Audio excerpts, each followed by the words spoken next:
Come on, forward you.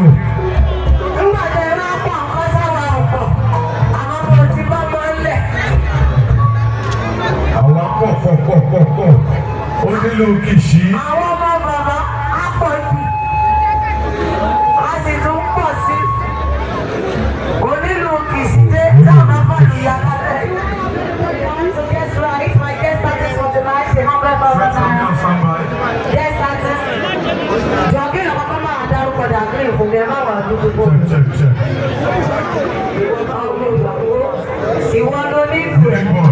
Unicorn, we are expecting you.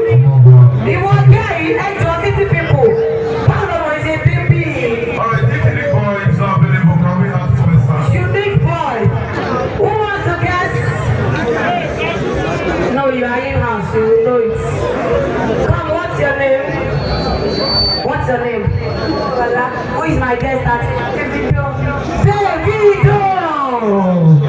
Well, we are still trying. I'm not gonna let the cat out of the bag yet. So who wants to guess? Hey, John, nobody should come and tell me. I don't know what he said. Who wants to guess? Who wants to guess? Hey, you may buy for him, I go for both. But I direct you all the way. And the liar. And look you. Unique boy, right? And go to Moya. And what direct you all what you want to do. You do your guess. Shinko.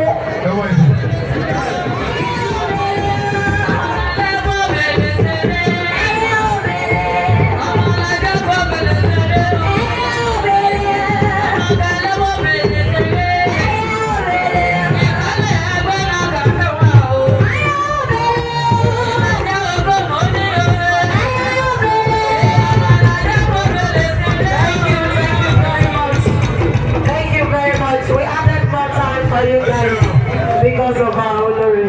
Thank you, thank you very much.